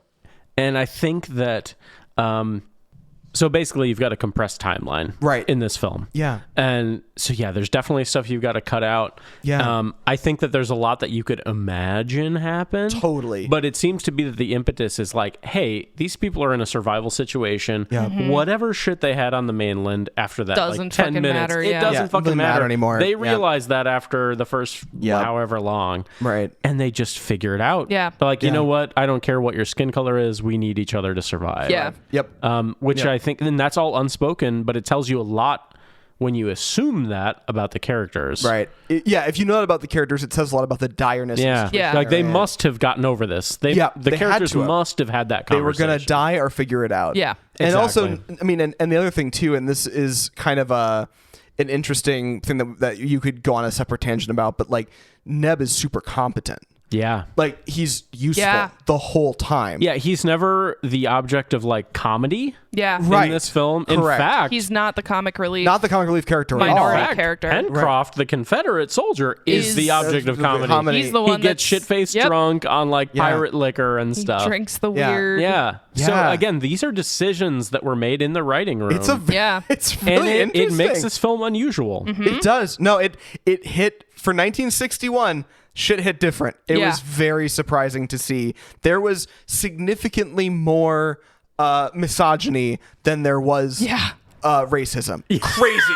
Yay. Completely crazy. Big win. Especially knowing Big win? It's a big question mark. Especially knowing that it had very little racial tension in the middle of a scene with a Confederate soldier and a Black Union soldier. Yeah. It makes it's crazy. It's unthinkable today. It is. It's There's unthinkable. no way a How could you producer just would ignore let that slide. Yeah, totally. But it didn't. I think that the movie thinks you're smart enough to know that they just had to figure it out. Yeah. And why drag people through it? Why would you need to drag someone through it? I don't know. It's fascinating. No, it's a really good point. So we get to Spilett. He's taking a nap, and all of a sudden there's just this huge shadow looming over him, and then we just get literally Jimothy the bird, and it is incredible, absolutely incredible, like a worse looking ostrich. It's just like they took the head of a very sad parrot and stuck it on an emu that was half plucked out. It was crazy. That had its wings like it has little kiwi These wings. little- So funny. vestigial wings. Yeah. And this is the score perfectly reflects this. Yeah. Totally. You've got a score that's very serious It up till goes. this It point. goes from like It turns into like a tension goofy, like building, scary, like it's like big a waltz. monster. What is that style of music? The bop, it's very like bouncy. It's almost and, like polka, but Yeah, like like- not. yeah, like a It's like a waltz. slow It's like a waltz. polka. Another great example of that style of music in a movie score is in that I can't remember the name of it. You know the movie series and book series with a bunch of young wizards. It doesn't matter. But Never there's heard of it. never heard of it. But there's Wizards? What? I don't know. Huh. It's, Like D&D, like no wizards or something. I couldn't Oh, tell you. Like okay. like students. I don't know. Yeah, I know. Weird. So there's a scene in the third movie at the beginning where he blows up his aunt Oh. and she floats away. Oh, you're That- so right. It's exactly the same. Yes. Like John Williams fucking Yeah. yeah. That's a great Yup. call. yeah. Yeah. It's a very like it's a score that boop, boop, boop, underplays. goofy like Goofy. Oh, dude. Fun. Yeah. I guarantee you, if we brought those up side by the side they would Be- line up. Yeah. absolutely Yeah. great call. Yeah, it's in an otherwise serious moment. Yeah. It underplays this Completely goofy, relaxed, and it's right in the middle of the film too. Yeah. Yeah, and it in gives this movie anyway. Yeah. in this case, to me, I feel like in both movies, it gives the audience permission to understand that the producers know it's weird. Yeah. Like it's like no, we know this is weird. We are in on it. We purposely misled you Yeah, here. yeah. Like we know this is fucking We weird. know this chicken looks fucked up. fucking fucked up. It's fine. You can think it's funny. Yeah, That is Yeah. such a good call. Mm-hmm. I Yeah. love that. it's called it. I think it might be called Aunt Marge's Dirge or Aunt Marge's Waltz or Something something like like that. that. Yeah, it's very like this very goofy, like it's this goofy like little yeah. As Totally. she's flying away Flying away. over Yeah. Surrey. Yeah, and Sorry. while we're talking about Oh, the score, so you've heard of it? Sorry. You've heard of it? What? No, I Heard don't of know. what? I don't know. I don't know what you're talking I about. don't know. Something with young wizards. I don't remember. If you remember, let me know. Warlocks Oh, in school. the Dimension 20 campaign, Misfits and Magic? That's it. Yeah, Okay, it's gotta okay, be. I that's what can't it is. remember. That's what it I can't is. remember. Score is by Bernard Herrmann. Yeah. Okay. It's an incredible score. Just finished. And I don't know what the timeline in post production worked out, but in the last year or two, he had just done the score for Alfred Hitchcock's Psycho, which is now, and I'm going to really incredible- dive in here. I wrote a paper on this topic Yeah. in college. God, you go to film school or something? I went to film school. Isn't that weird? so weird. goddamn God, I'm weird. so glad it's made me millions of dollars. Made you so much money. Incredible. Totally not drowning in student loans. The score for Psycho. Who are you talking to? I have a master's degree Yeah. in creative writing. Yeah. Finish that whiskey, bud. Yeah. Yeah. Thanks. Hey, I you got need it. it. Yeah, you got it. Bernard Herrmann did a score for Psycho that consisted of a string quartet. Okay. Crazy. Yeah. It's extremely stripped down. Yep. I'm Yep. sure he had his own reasons, and Hitchcock probably had his own reasons for that kind of score. Yep.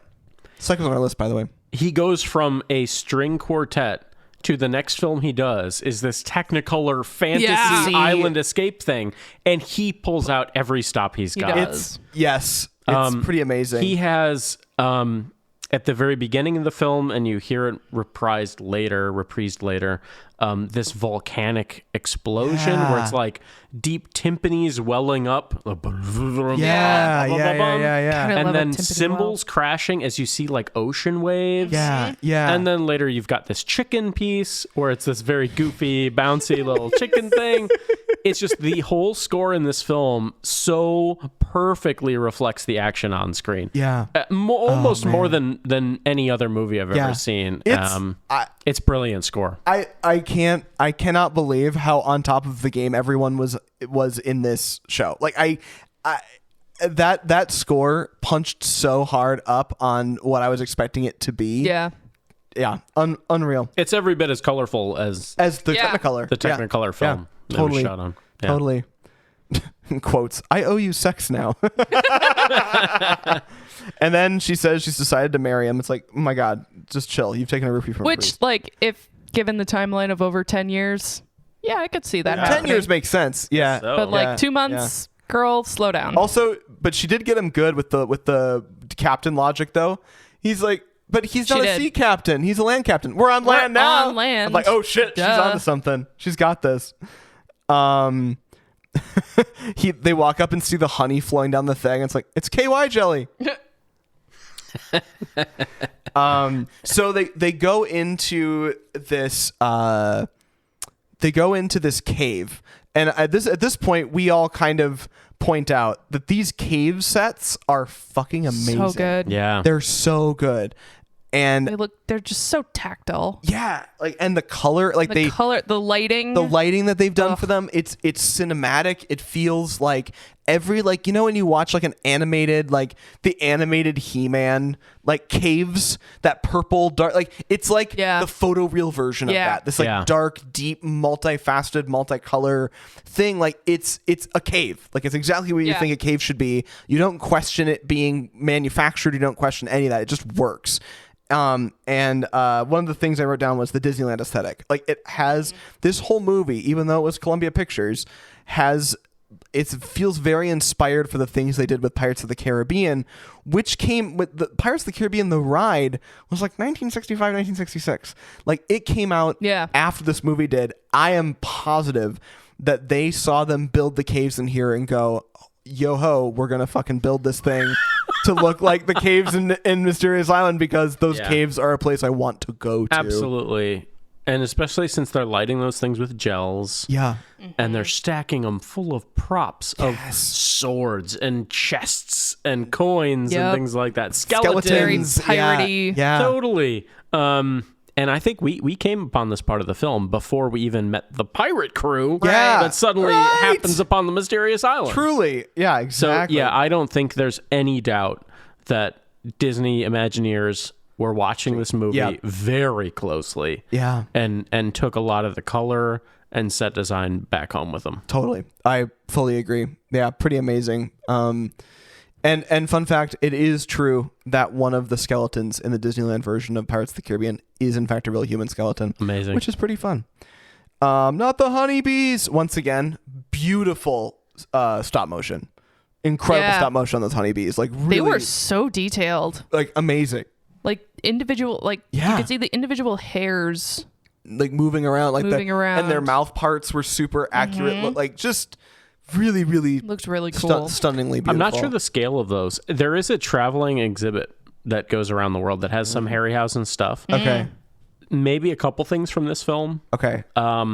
It seems like most of his stuff was probably like a foot wide, maybe, or smaller. Yeah. Definitely big enough to get that detail. Yeah, you know? because it would have to be big enough to be able to manipulate it and stuff. Like the crab, as you're saying, was a real crab. Right? So it's the size of a crab. Right. Dinner plate sized, thing. Right. Unreal. Just so cool. And then they get to the Nautilus. I'm just like, that's not the Disney Nautilus, Technically is it? not. Yeah. This is the Schnautilus. The Schnautilus. Cutting live to Walt Disney sitting in his armchair. Sitting his white knuckling his chair in the viewing room. Just like puffing Walt on Disney it. Studios. He doesn't realize that his cigarette is just like down to the filter. It's literally now. just Oh, just fuck. ash. Oh my god. So I gotta funny. think he would have been pissed. Oh, he would have been. He must have been pissed. Like respectfully pissed. Respectfully pissed. Yeah. It's just like, you're gonna rip me off, Right. but you do it The so first thing he's gonna do, I bet the first thing he did was call Ray Harryhausen and said, "You son of a bitch, can you come do something for me?" First of all, I would love to know if. Okay, now I have. You snooze, you lose, you son of a bitch. Right. well, you snossed and lost, said Ray Harryhausen. I don't know, probably Let me not. see if I can find any Disney stuff. So I did a little bit of looking to see if Ray Harryhausen did anything for Disney, and my cursory look, I did not go deep on this, so if I'm wrong, someone please correct me, but he did not do anything for Disney. He was in a he made a cameo in the 1998 remake of Mighty Joe Young, because he co-animated the 1949 film. So he showed up in it briefly. But that's all he's ever done with Disney. That movie existed until you just said it. Yeah. He also was the thing that inspired him to do any of his model animation work was Fantasia. Fascinating. So he was inspired by Disney to do his first work. Okay. However, he did not do anything. But Harryhausen's, the restaurant, the sushi restaurant, is named directly after Ray Harryhausen. Yes. Yeah, I knew that. Yep. So anyway, it's a very distinctive. John Lasseter, who was on the list. That's not surprising. That's There not you go. surprising. Yeah. Yep. Back when he was in charge of Pixar. Yeah. Yeah. Very interesting. Yeah. Anyway. So like legally not infringing on the Nautilus design. It was Not a just bit. just that super notable part. The pirates come in. They're not speaking any language. They're speaking Simlish. Yeah, okay. Yeah, it's pretty rough. Yeah, not great. And then Nemo shows up in his incredible shell underwater suit thing. As some of you may or may not know, I work at the Renaissance Festival. Yeah. I work in Mermaid Cove. So a lot of our mermaids have silicone tails, and like just knowing how water affects stuff, like I just mad respect for the props team that made the seashell, like air whatever air. Yeah. What's the word I'm looking for? Scuba cover, scuba tank. Scuba tank cover things. Like, that super clever. They were so cool. Yeah. Like, I want one. Yeah, right. No, totally. You are uniquely qualified to talk about this topic. Yeah. And it's I can't imagine, me. like, so you've got these, I assume, stunt people that are doing the underwater scenes. Had to be. Right. They have full scuba gear on, and then they're covering up those tanks with these silicone, with like a sort of silicone shells. cover. They kind of look like fiberglass to me. Yeah, I think I saw them wiggle maybe a Okay, couple a little bit. times. Okay. It might have been. But maybe the helmets? Yeah. I don't know. Yeah. I could imagine the helmets being like fiberglass Glass. or something, but like The cover of the I back, kind of saw the seam on one Okay. Yeah. that was covering, and I was Fiberglass like, could have a seam though. well, do yeah, have but a- I feel like the back shells were rubber. rubber or silicone or Yeah, something like yeah. that. Just painted really well, and Yeah. No, it was very cool. Super cool. And just like he comes out with his big weighted shoes, and I'm just like, excuse me, I need to take off my Crocs. Like he just like he's such a like it's just an amazing, and the actor, such a great presence. Like it was such a fun. Yeah. It was fun. It was so fun. Herbert Lom, who I wrote a letter to when I was a kid, Incredible. by the way, replied very sweetly cute. because I was a little kid and I loved this movie, and I wrote him a letter and he wrote back. It was really Yeah, that's cool. cool. Dude was, I believe, Hungarian. Okay. And had a lot of big time roles. I mean, he's by far probably the best known actor that's in this cast. Sure.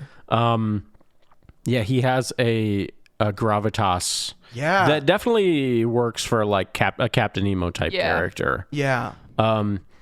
One quick thing I do want to draw attention to, we're talking about the shell and the costuming and stuff. Yeah. You know, Disney did not take that approach. They did not. I mean, no. like they went for like a Oh, very they went full- steampunk, yeah, like steampunk. underwater suits. Yes. Metal. This movie went more fantasy with it, which I Yeah. think is really notable. So we're talking about, you know, they definitely did take a lot of inspiration from Disney and then inspired Disney. Yeah. Right. But they also made some creative decisions that are really original. Yeah. And it makes, to me, I'm not surprised that Disney would take the route of being like, no, man and technology shall conquer the thing. But then this movie taking a much more like, you know, yes, the Nautilus is an incredible steampunk Victorian powerhouse set. However, a lot of the things that they did homegrown on the island were organic. You bring up a really cool point too.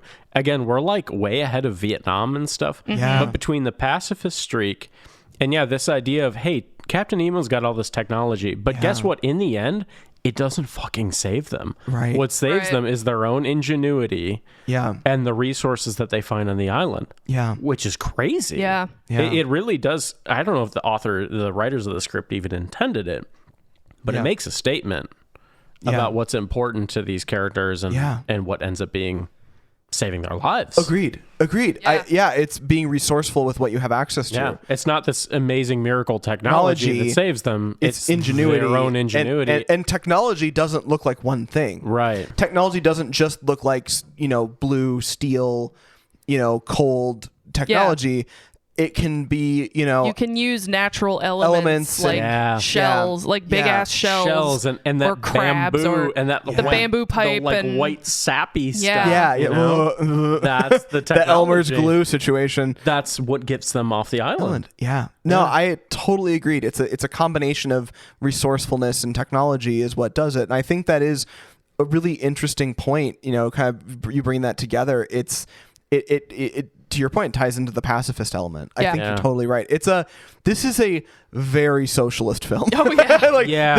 This thing, I don't know how it was received by the American public, but to me, you could have seen it as subversive. Yeah. And this is where you stumble into territory where, was this really a conscious thing? Or was this just the values of Cy Enfield and the people that wrote it? Mm-hmm. I can't remember. There were like 3 of them. Sorry, there were 4 writers. My apologies. But was it all of this combined? Or was it just, that was just their attitude towards the world that was reflected in the film? Yeah. I lean more towards the unconscious. Could be. It could have been just the sensibilities just because of it was post-war Britain. That was probably just the energy at the time. That's a good point. It could be that, we don't want to have to go through this shit again. Yeah, and they were used to austere, concrete in a lot of the council housing and stuff. Like they probably liked the idea of like crazy shells and shit because it's different. Using that could have just been the sensibilities of the time. Yeah, fun. well, you definitely get them digging for escapism. Yeah, for sure. Post-war. I mean, we're talking about say they were making this in 1959, 60 probably. Right. Is when they were in pre-production and production. Right. Yeah, you're only 15 years after World War II. Mm-hmm. Right. Yeah. So I definitely see the pacifism coming through there from the British influence, no doubt. Mm-hmm. Yeah, that's a really interesting. No, it is interesting. Contact with My Own Species has always disappointed me. Same. There you go. Yeah. Oh, and a little fun tidbit with our boy Herbert Lom. I totally forgot about this. He famously was Chief Inspector Charles Dreyfus in the Pink Panther film series. Yeah. Fantastic stuff. Yeah. Very much. He was always the guy that played the very sophisticated villains. Yeah. And then he played like nobles. Yeah, he older. has that kind of like regal sort of fancy, he's the Christine Baranski of his time. Fancy villain vibe. Yeah. What was there was some trivia, Megan, about playing the organ. Yeah, this is the first of 3 movies that he plays the organ in. This one, Phantom of the Opera. Oh, shit. From 1962. Sure. And then one of the Pink Panther movies. Incredible. Amazing. Yeah. The man became an expert. He put it on the CV. Yeah. Once you find a niche. Right. Oh, definitely. And again, another Disney call out. It's not in the Jules Verne book, but Captain Nemo in both this and 20,000 Leagues Under the Sea plays Bach's Toccata and Fugue in D minor. Oh, which funny. I don't know if it's because of these 2 movies that became the quintessential, like... Now it's my headcanon that's the only thing he knows how to play. He knows one song. That's the only thing. Oh, shit. That's and he great. just plays it over and over and over so again. Funny. It's canon. That's so good. That camera operator had a lot of shaking to do. And, later on too, I think it was like the 70s, somebody invented a mechanical camera shaker later on that made it feel more like it was the earth trembling. Yeah. Because that looked like a guy with a handy cam going, it did. That was very... and I think it might have been Spielberg who like commissioned that. It was like him or like Kubrick or somebody big said like, hey, we need to do a better job of making this. Yeah, when we shake the camera, we need to do it in a way that's a little more strategic than what's been happening. So anyway, that was just an interesting call out. The lava effects, because they were doing some manufactured. It looked like they were doing manufactured lava effects too. That looked really good, and I don't know how they did them. It seemed like a blend of B-roll and then some really interesting practical effects. Yeah. And I think that's liquid- one of the reasons I love this movie. I can't figure out how they did some of it. The one I'm thinking of is where it's the lava rolling down with like fire coming out. I want to say that was animated almost, but like No, I the have no flames idea. looked in real time. But they looked, though. they looked too. Photoreal Yeah. in real time. Photoreal. And it's possible it came from some other film. Maybe Maybe, it was produced for something else that had a bigger budget, and they borrowed 2 seconds of it. Sure. But it really works. Yeah, Yeah. it's amazing. It's amazing. However they did it, props. I was like, oh, well, there's Nemo. He's dead. And he's Oh dead. yeah, poor guy. Poor guy just really... Which is tragic. And in 20,000 Leagues Under the Sea, he also, like, in that movie's canon, dies Oh, okay. by the end of the film. So they sort of like resurrected him. But To me, it feels like Nemo is the kind of character where he's like the doctor. He You can just kind kind of do whatever you want with him. Yeah, he looks Yeah. dead, but the Nautilus had some sort of resurrection thing. He's just Andrew Ryan from BioShock. Whatever. Yeah, there's there no you go. rules. Yeah. Yeah. So yeah, very interesting. Okay, those are my notes. Shall we rate this thing? yeah, rate it. Do we want to do our? Oh, we should our cast yeah, casting you're right. Cast it. first? Absolutely do that. Because Yeah, I've yeah. actually been working Okay. on mine. Yeah, I would love to hear this. I haven't been thinking about it. I've been over here. All right, Yapping. let's start with Captain Nemo. Yep, hit me up. I wrote Patrick Stewart in a wig. Okay. It has to be Patrick Stewart in a wig. Here's what's crazy. You're going to love this. They made a TV movie of this. No. Starring Patrick Stewart. God damn it. God damn it. No, you fucking called it. It is Patrick Stewart would work He perfectly. plays Captain Nemo I love that. in a Okay. remake. I've not seen it. It's Right. probably on YouTube. Incredible. How? Okay, but he has to be in a wig. Understood. That's Wow. we're writing that into his Got contract. it. Got it. Like a hair Yeah. helmet. Like Yeah. a very No, obvious hairpiece. I mean, you're talking about like gravitas. Yeah. And Yeah. absolutely. Yeah, and Yeah, yeah. who like it's either him or Ian McKellen. Yeah. Either Yeah. one. Either one would be great. Like, Incredible. as Captain when I Nemo. think of like an older male with gravitas, it's either one. It's one of the two of them. Yeah. And British. And British. Yeah. Yeah, Yeah. totally. Gotta have it. Who's our captain? Captain Hemmings. I wrote Clive Owen or Jake Gyllenhaal. Oh. Yeah. I can see Jake Gyllenhaal really I think working. Clive Owen has had kind of a rough couple of years, Oh. Rip. No, that'd be a good role for him. but yeah, Yeah. Okay. like Okay. him I or can Jake see it. I Gyllenhaal. can see that. Yeah. Yeah. All right. Who's our young buck? The young soldier guy, Yeah. whose name I can't remember. Yeah. Same. I actually put down Gaten Matarazzo. Oh. Stranger Things? Yeah, that's okay. cool. I Yeah. think he'd be pretty fun. You'd be fun. He That's kinda- a great idea. He can Yeah. do kind of that comic relief sort of while also young, being sort of the young buck. the young buck. Yeah. Yeah. With the kind of Yeah. Yeah. I don't know what I'm doing. Oh, what's happening? I'm kind of scared. It's Yeah. like same kid. Okay. And who's Neb? I wrote down Chiwetel Ejiofor. Yeah. Okay. Yeah. Yeah, that would work. He'd be Yeah. good. Yeah. Yeah. I He could add a lot of I just think he's good in everything, and He he is, could he is do. good in everything. Do you think he's young enough? That's the thing is like he's kind of pushing the boundary on that. the older. Like, yeah. I the other person I could see would be Ncuti Gatwa. yeah. Ncuti Gatwa. I think he might be too young. You think so? Yeah, Okay. maybe. I think that he could play it his own though. I think he yeah, could make I mean, it work. I think Shudigawa can Yeah. do whatever he wants. You know who I want? Who do you want? I want the guy who played Zero in Holes. Kilo Thomas. Yes. There you go. Oh yeah, he would be great. That's who I want. Oh shit! I Yeah, love he would be him. great. I'm not sure if he's Did you- acting I don't- currently, but I think he's mostly got a music career so. now. I think I think we could he's- tempt him. Did you I think see yeah, if we can. that he He did? did Powerline. He did a Powerline like cosplay like the and whole did choreography yeah, and we'll- cosplay. Oh, we'll it's play it for so you after. good. I have to go kill some wasps, so I'll put that on. Yeah, while I'm we'll- doing that. Yeah, We'll Excellent. do it after we kill the wasps. yeah. Spill It. Yeah. Sam Rockwell. Yes! Oh yeah. Oh Yeah. shit! Yes, Perfect. yes. Who can play a possibly gay, fancy Yes. war Jojo Rabbit. correspondent? Yeah. No, that's Fucking Sam Rockwell. That's Oh, I great. forgot to cast what's his face? the Confederate guy. Confederate- Yeah, Pencroft. Pencroft is an interesting one. Oh, Hit me. for Pencroft. Yes! Walton fucking Goggins. Walton yes, fucking Goggins. I fucking Walton love him fucking so Goggins. much. You're absolutely right. Would be fantastic Oh my as a God. Okay, but, Confederate like- and you could soldier. actually do the right fucking accent too. It would be a good accent too. Yeah. Yeah. And then- it was slight comic relief. Yeah, but then like we could also get that that tension. Oh, he's so good. Yeah. Between him and whoever played Nebs. It would be amazing. That'd be so Shit. fucking good. Shit. Yeah. Would it make the Confederate person too likable though? Oh, yeah, well, that's an interesting question. Yeah. You know, maybe. But I mean, Walton Goggins has played characters that are kind of shitty. Are like, that's real fair. shitty. That's like fair. You're right. His character in the Mighty Gemstones, Almighty Gemstones, Righteous Righteous Gemstones. Gemstones. Just is just The worst. irredeemably gross. So there you go. He's that just sounds a great. slime ball. I think you nailed it.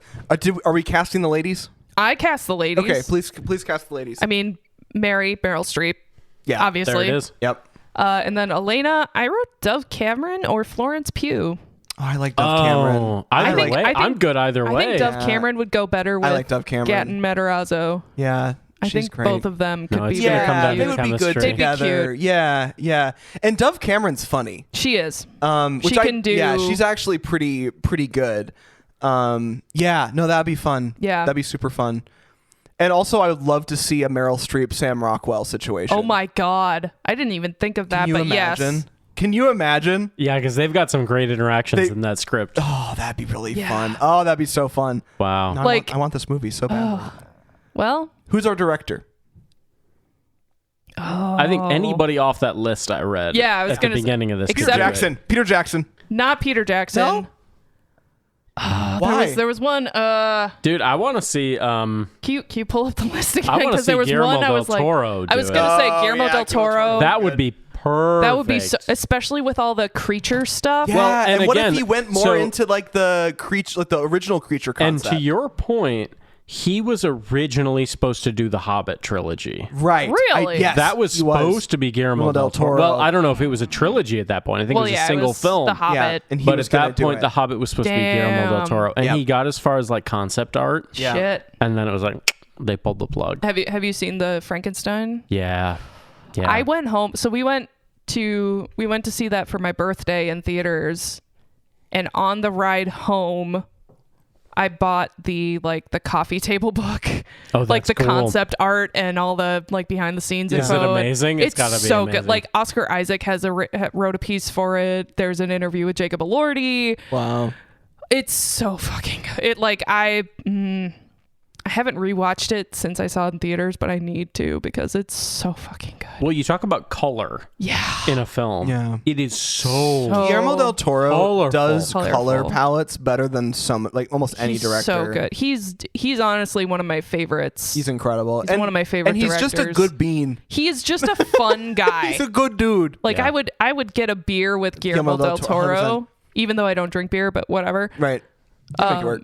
And the exhibit that he did, like the traveling exhibit came through. Did you see that? 3, 4, 5 years No. ago. I did not. Pre-pandemic. I have Maybe it was photos like of it 10 years somewhere. ago. I'll find Okay. them. Yeah. Did you it's- come with us? No.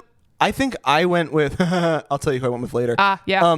But yeah, I brought my. It was so fucking I brought my light field camera there, so I'll see if I have those photos still. Excellent. Because it was like the white man, oh my, like the thing from Yeah. Pan's Yeah, Labyrinth. Pan's Well, again, Labyrinth, you're yeah, talking yeah. about somebody that understands the power of practical effects. Yes, and revels in that. Yeah. Right. Because a lot of Frankenstein was practical Yeah. sets, practical effects that were enhanced by yeah, or built Yeah. upon. Like right.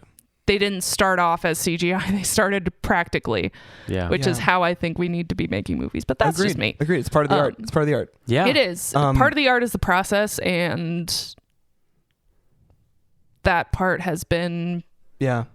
very much Yeah. conveyor belted. It has. You gotta It has. suffer a little bit. Yeah.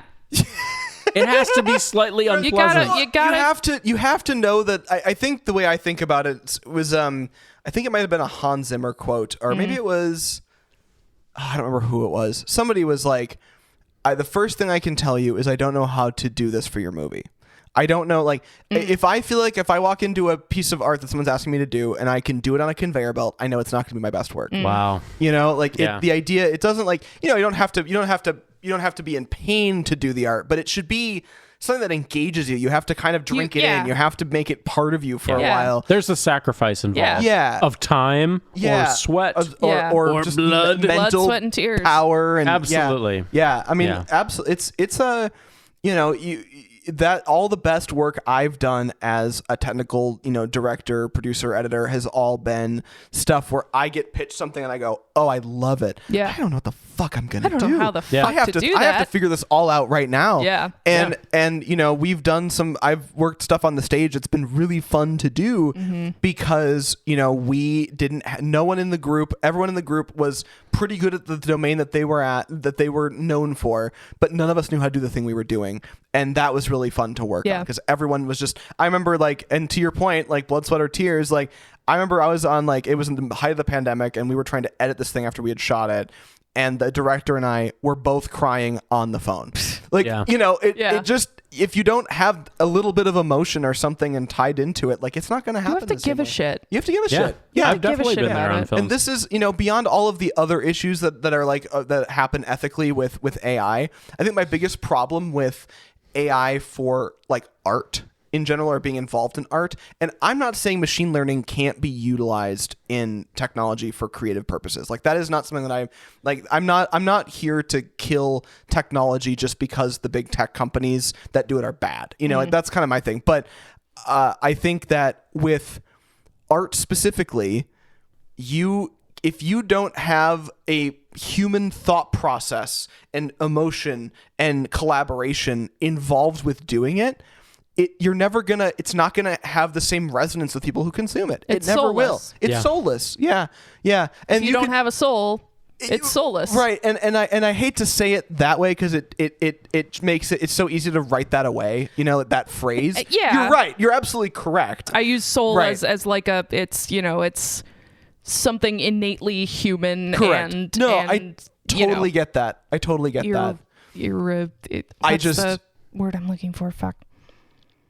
I don't know. Irreplicably human. Well, you both brought up a really interesting point earlier, which is that Mysterious Island in particular stands at a sweet spot of, hey, we've got this new technology. Yeah. We're going to use it to its full potential. Right. But we're not quite to the point where Hollywood has streamlined it and machined it so that it doesn't still take a lot of sweat and effort to make. Right. We've got our boy Harryhausen is working fucking hard with his boys. We got to hollow out a crab, man. Hard. Right. Yeah. Right. They had to hollow out a crab. That's right. They had to still work hard to make this look good. They didn't quite get it down to a science yet. So there's that sweet spot there. Yeah. No, in 100%. Technology. And that's what happened with Jurassic Park, too. Exactly. It was right at the sweet spot of CGI. Right. Where it still took a shit ton of practical effects 100%. and hard work of painting and modeling to make it work. Building a fucking animatronic T-Rex. Yeah. Absolutely. Yeah. Okay. We need to review this thing because we are officially longer than the movie. Wild. So let's do this. So production and design. I am willing to give this a no less than a 4.5. I'd say a 4.5. I think a 4.5 is. I mean, it's not. Obviously, we've seen technically better things, right? Of course. But I think that it's impossible to ignore the fact that I didn't care the whole time. Yeah. And it was from 1961. Yeah. Incredible. Absolutely. Seconded. Unbelievably good.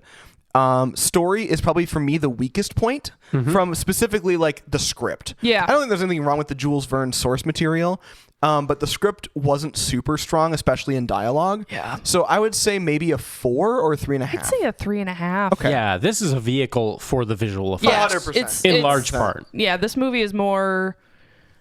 I'm gonna watch it because it looks cool. Yeah, not 100%. Not because the plot or the script is blowing my mind. Right, literally. No doubt. Literally.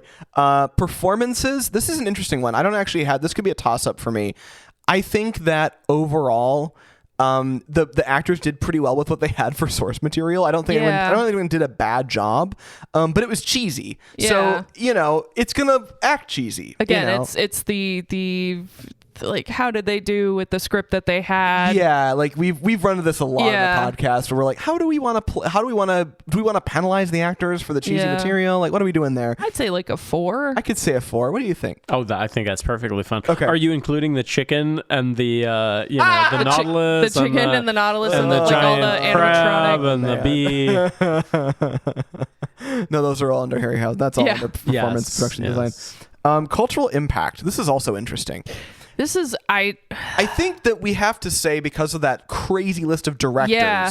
that we have to give it something good. and even all of the tentacle tangents that we've gone on because we've had a lot to talk about because of we've had this. so much to talk about with this. I'd Yeah. say like a 4.5. I could say a 4.5. Yeah. I'd say probably in context in its time, probably not that much. But today, Right. But Right. today, with and just knowing the how influence, the things that people have seen, that even if they have no experience with like Harryhausen's Right. material and this movie specifically, they're like the direct descendants of big blockbuster movies that they've loved Yeah. have been because of this film. yeah, No doubt. I think that is 100% true, and I think it's kind of a crime that it isn't more widely known. right? I think that's crazy. Yeah. It's an and maybe it's more well known than I think in like certain circles, but I didn't know about. Honestly, that much I had about it. no idea Yeah. about this movie before. I went to film school as a hack, so I don't know. I don't know what I doing. didn't go to film school. I know But you did. You went to art school. I did. I Yeah, got an you have art an history art major and I degree, like- focused it on film, and I and had then no you, idea then you about got this you movie. got a graduate degree in creative writing. Well, yeah, but So- that was separate. Is that it? was kind of. No, I mean, you guys have picked up on points. It's very gratifying for me, right? Yeah, because yeah. this is a film that I grew up with. Yeah. Yeah. Not being a filmmaker at the Yeah. time, it may have been one of the reasons I became a filmmaker, can because see I that. was so 100%. interested in the color and the adventure, and Yeah. like, wow, how do you tell a story through these Yeah. crazy special effects and wild exotic sets and locations Right. and Yeah. costumes and everything. And then I grew up and understand that, wow, there are other people who made it Yeah. big that also saw this as kids Yeah. and loved it. And they And became filmmakers. They became filmmakers that Yeah. created basically our whole culture of cinema today Yeah. and the language that it speaks. Obviously, there are other movies that influence that process. Totally. But this is one that a lot It's of a them through share. point. It's an apex point. It's Yeah. it's the Kevin Bacon of It's- like visual Yeah. design. It's almost like a 2001: A Space Odyssey sort Wow. of kind of with Yeah. how it tentacled tackled out into how people are No, inspired you're to build so stuff. right. I mean, you think about the directors that are mentioned on that list and the trilogies and the Yeah. series Yes. that came out of directors inspired directly Seamless. by Yeah. this Yeah. film Yeah. and by Ray Harryhausen generally. Right. Like, we cannot Underestimate undersell how he that was was the involved. reason this was Yeah. a hit. Yeah. With Yeah. his other films, to name a couple, Jason and the Argonauts, his Sinbad films, Yeah. where Sure. you've got these giant creatures. Yeah. To mention The Odyssey, Yeah. which just was released this month. Yeah. This is a movie that was extremely Harryhausen inspired. Really? Sure. Not by this film, but by other Harryhausen films. Yeah. Sure. So for sure, this has had a massive impact on film culture and film language. Yeah. Yeah. I think it's interesting, you were talking about this movie, and then the gratification of knowing like, oh my God, this was something that inspired me as a child, and I'm not alone in that. And I think this is not to get sappy, but this is definitely like kind of indicative of our relationship, like our friendship Sure. came from that, right? This is the shit that like I found this was the shit that I found interesting as a kid. I found the kinds of history and whatever, and then the fact that you were the one that would like, I went to school and then we would be like, hey, you want to go traipse around the woods and look for shit that we knew, like, because this thing was here. We did that frequently. Just Fucking two nerds. I love it. two fluffy dudes in a rented Prius I going say- to South Chicago. Like, we did all I say sorts of that with crazy all the shit. love in my Yeah. heart. You fucking nerds. But like, it was so gratifying, Yeah. to be like, oh man, like There's someone else out there's there other people like me out that there that who like the weird that like to talk shit. about weird history shit, Yeah. like the details of Yeah. movies, like how it was done, like just like I would get fixated on the behind the scenes stuff for the first Pirates movie. Oh, God, it's because like they did so much of that shit practically, and they did so much amazing amazing stuff. They took, a real town in the Caribbean and built it out to be Port Royal. They did all this amazing stuff, and just being like, oh man, the idea of being part of something like that, or being able to work in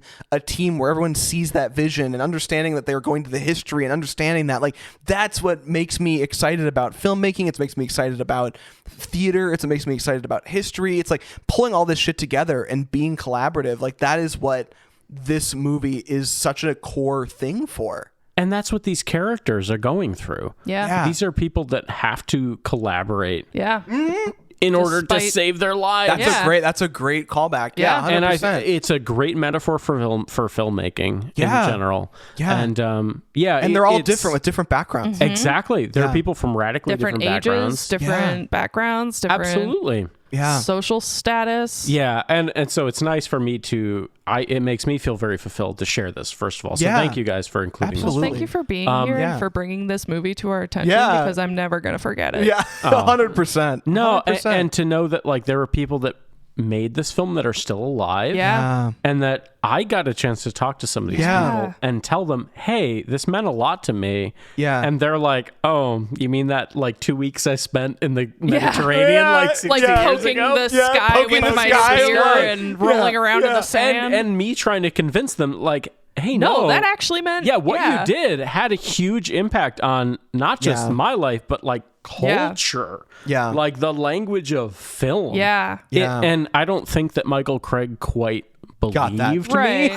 I want to mention a video that I saw earlier today, because San Diego Comic-Con is happening right now. Sure. And the Spaceballs 2 cast had a panel led by Kevin Smith, and they brought out Rick Moranis. Yeah. Perfect example. And what a guy. Oh, there was, like, the applause was just deafening. Yeah. And Kevin Smith actually said, like, you've been out of the spotlight for a while, but you are nerd royalty. Yeah. You were, not just Dark Helmet, you were the most irresponsible father in movie history with shrinking your kids. You were Louis Tully from Ghostbusters. You were Seymour Krelborn. Yeah. I've given you sunshine. He said something to the effect of, you made all of our childhoods a little bit better. Yeah. With these roles that you played.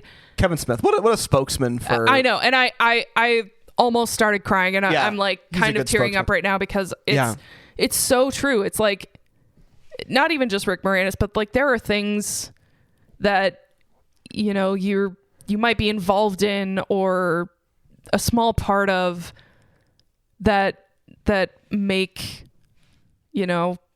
someone's childhood a little bit brighter. Yeah. And that is, I think, one of our human instincts to create comes from that. 100%. So, yeah. 100%. I love the idea of, and I've always tried to be very careful when I encounter people who are in these sorts of situations, right? They create something that has meant a lot to me. I've tried to be very careful in always saying, either I'm a fan of your work, or something that you made a difference in my life. Yeah. You know what I mean? Like, instead of I love you, like, that's not helpful, right? Yeah. But it's true. Like, something that you did, or the things that you have done, have made my life a little bit better, and made a lot of people's lives better. It's great.